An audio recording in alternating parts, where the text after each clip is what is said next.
बच्चों, आज हम वनों से होने वाले प्रत्यक्ष लाभ और अप्रत्यक्ष लाभ के बारे में विस्तृत चर्चा करेंगे। तो सबसे पहले जानते हैं कि वनों से प्रत्यक्ष लाभ क्या क्या होते हैं। तो सबसे पहला लाभ है लकड़ी की प्राप्ति। वनों से प्राप्त लकड़ी एक महत्वपूर्ण ईंधन है। वृक्षों से सागौन प्राप्त होता है, चंदन की लकड़ियाँ मिलती है और बहुत सी लकड़ियाँ देवदार, साल, शीशम आदि लकड़ियाँ मिलती है। और आप जानते ही हैं कि लकड़ी से फर्नीचर भी बनाया जाता है।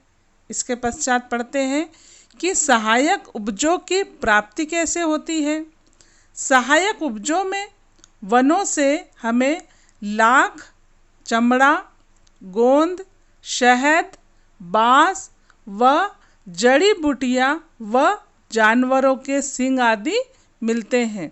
ये हमारे उद्योगों के लिए आधारभूत तत्व भी हैं। इसके पश्चात पढ़ते हैं कि जानवरों के लिए चारागाह। वन से हमें उत्तम चारागाह मिलता है। वनों से जानवरों के लिए घास व पत्तियाँ मिलती है।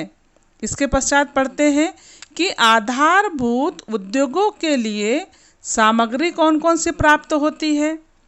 तो वनों से प्राप्त लकड़ी, घास और सनोवर तथा बाँस से कागज उद्योग और लाख से लाख उद्योग, मोम से मोम उद्योग, चमड़ा उद्योग, चंदन, तारपीन और जड़ी बूटियों से औषधि उद्योग भी होते हैं।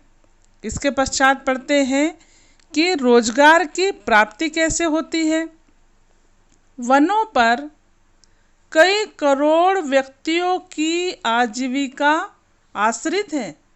वनों से जो कच्चा पदार्थ मिलता है उनसे बहुत से उद्योग चल रहे हैं और करोड़ों व्यक्तियों को रोजगार भी मिला है। इसके पश्चात और क्या लाभ हो सकते हैं। इसके पश्चात है विदेशी मुद्रा की प्राप्ति। वनों से प्राप्त लाख, तारपीन का तेल, चंदन का तेल, लकड़ी से बनी कलात्मक वस्तुओं को निर्यात करने से विदेशी मुद्रा मिलती है। इसके पश्चात है कि सरकार को राजस्व कैसे प्राप्त होता है। सरकार को वनों से राजस्व व रॉयल्टी के रूप में करोड़ों रुपए की प्राप्ति होती है और लघु उद्योग में भी सहायक है। तो वनों से प्राप्त वस्तु जैसे तेंदुपत्ता, बेत, शहद, मोम आदि से लघु उद्योग का विकास हुआ है। अब इसके पश्चात जानते हैं कि वनों से हमें कौन कौन से अप्रत्यक्ष लाभ होते हैं। तो इसमें पहला है कि मिट्टी के कटाव में कमी। वनों के कारण मिट्टी की ऊपरी सतह नहीं बह पाती। इससे मिट्टी के पोषक तत्वों में कमी नहीं होती एवं मिट्टी उपजाऊ बनी रहती है। इसके पश्चात है कि जलवायु को सम बनाए रखने में भी वन सहायक है। कैसे? वन हवाओं के प्रभाव को कम करते हैं। ठंडी और गर्म हवाएं वन क्षेत्र की जलवायु को समशीतोष्ण बनाए रखने में सहायक होते हैं। इसके पश्चात क्या लाभ हो सकते हैं। वर्षा में सहायक। वनों को वर्षा का संचालक कहा जाता है। वन बादलों को अपनी ओर आकर्षित करते हैं जिससे वर्षा होती है और बाढ़ नियंत्रण में भी सहायक है। वन पानी के वेग को कम कर देते हैं, बाढ़ के पानी को सोख लेते हैं और बाढ़ का पानी वन क्षेत्रों में फैलकर धीरे धीरे नदियों में जाता है। इससे बाढ़ नियंत्रण होता है। और इसके पश्चात क्या लाभ होते हैं ये भी जानते हैं। रेगिस्तान के प्रसार पर रोक। सरदार पटेल ने कहा था कि यदि रेगिस्तान के बढ़ते हुए प्रसार को रोकना है और मानव सभ्यता की रक्षा करनी है तो वन संपदा को क्षय को अवश्य रोकना चाहिए। वृक्षारोपण से रेगिस्तान का प्रसार रुकता है। इसके पश्चात पढ़ते हैं कि अप्रत्यक्ष लाभ में और क्या हो सकते हैं। जल स्तर में वृद्धि कैसे कि वन देश के कुओं, तालाबों, नदियों, झरनों आदि में पानी का स्तर बढ़ा देते हैं जिससे इसमें पानी बना रहता है।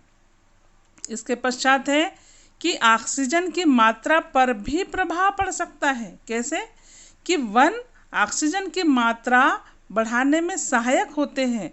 यदि वृक्षों के कटाव की वर्तमान स्थिति बनी रही तो वातावरण में ऑक्सीजन की कमी हो जाएगी और ऑक्सीजन के अभाव में मानव समुदाय संकट में पड़ सकता है। इसलिए वृक्षारोपण को प्रोत्साहन दिया जाना चाहिए।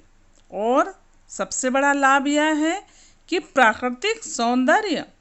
वनों से देश के प्राकृतिक सौंदर्य में वृद्धि होती है। वन देशी व विदेशी सैलानियों को आकर्षित करते हैं। तो बच्चों, आज हमने जाना कि वनों से प्रत्यक्ष और अप्रत्यक्ष लाभ क्या क्या होते हैं। तो आज बस इतना ही। बच्चों, यह वीडियो आपको बहुत अच्छा लगा होगा तो आप शेयर करिए, सब्सक्राइब करिए और लाइक ज़रूर करिए। गुड बाय बच्चों।